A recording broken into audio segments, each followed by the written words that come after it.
Europe and the old world has had this problem for centuries. So Europe's institutions as nations, whether you're Germany or whether you're Norway or whether you're Greece, have been centuries in development, right? So institutionally, to change an institution that's that old, you need a crisis. Post-World War II, every country in Europe had that crisis and made big changes, and Greece did not. And so Greece still lived in a paradigm, despite its heroic efforts during World War II, that basically, and call it the nation is full of individuals. I often remember one of the best quotes I get is the word ego comes from the Greek word ewo, right? And so we are individualists first, okay, and then we're nationalists second, and when we're nationalists, we're for the wrong reasons, okay? To be an effective patriot and to be an individual is the Greek issue. So the diaspora that leaves pretty much leaves, and the patriot in that diaspora is not called for back home. Okay, you're not even asked. Okay, so we have a crisis, and I think the opportunity suddenly presents itself to cross the bridge that you are trying to build. Not because someone's right and someone's wrong, not because someone's better and someone's worse, and not because that institution is opaque and not trustworthy and we have the best. I already said in there, hey America, look in the mirror. Okay, there's some things about America that aren't working too well either. So no one is above criticism. So let's go to that trust word and build this bridge based on what? A common bond. But you need people they have to have an appeal to the bond. So is the Hellenic tribe of appeal to you? Look, I've been in many Greek meetings in the last 2 years with many people who I completely and utterly feel are trustworthy in Greece. I said that in there. I have a good business in Greece. I have good people in Greece. You can't just paint it all with one brush, okay?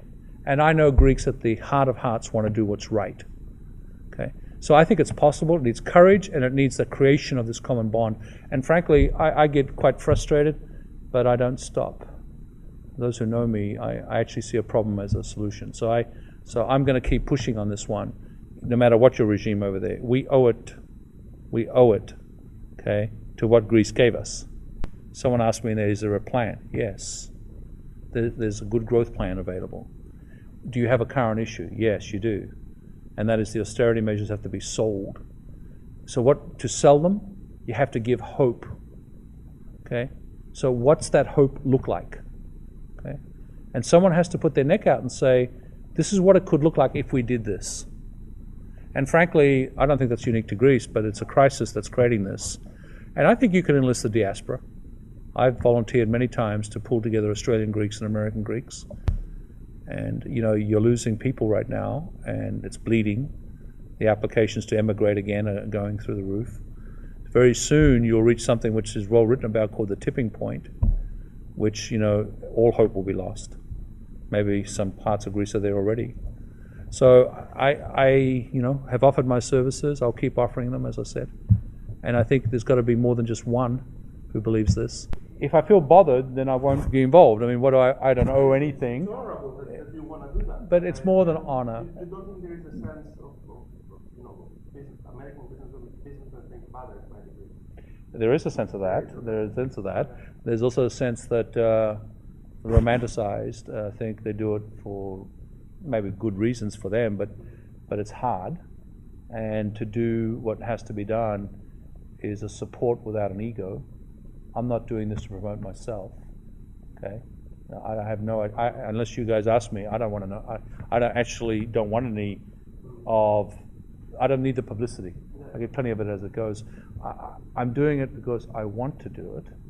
I'm not doing it for fame, glory, or money.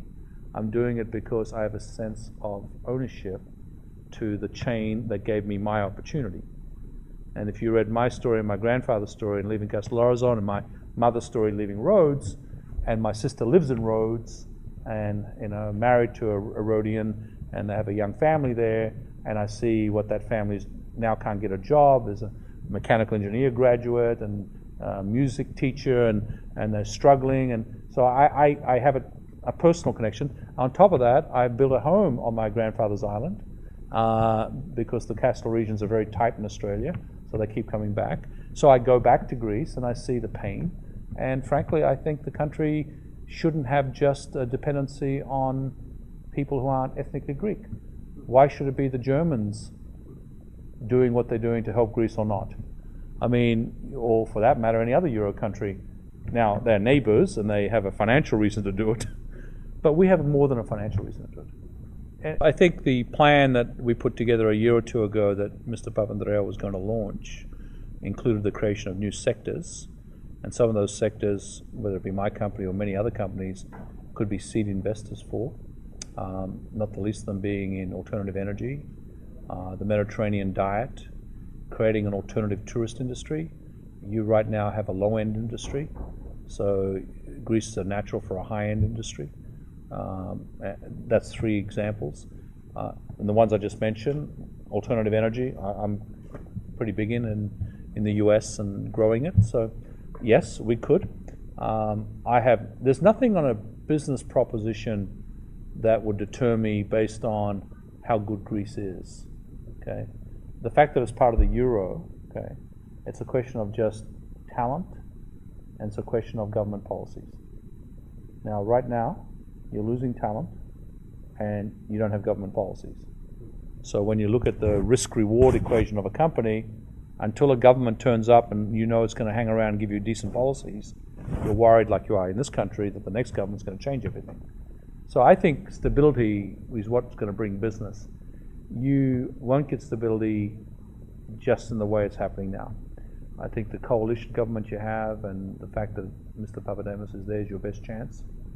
And then if you go to elections and vote in somebody that you feel that will look after the country for the long term, I don't know what your choices are. I mean, I know some of that. Yeah.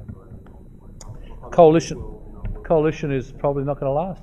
But you know, in the scheme of humanity, the Archbishop said this, a year or two is nothing. It may feel like a long time. Okay, it may feel like painful, but in the scheme of all humanity, civilizations rising and falling, this is very early stages. Okay, and you've got to have faith and hope that the collective intelligence, including diaspora, who want to, can contribute to the better output. Your economy is not zero. You have a GDP. It's diving fast. Okay, Greeks are entrepreneurs, right? And like I'm encouraging my brother-in-law, who's in one business, and he's trying to get advice to me about what to do in this current situation. Greeks pretty much are survivors, and I believe you can retool yourself for the new economy, whatever it looks like. So I agree with you. It's poverty. I said it in there. Poverty, hunger, the issues of the time. If you get past the tipping point, you're going to have social chaos. Okay, and I don't think you're at that point yet.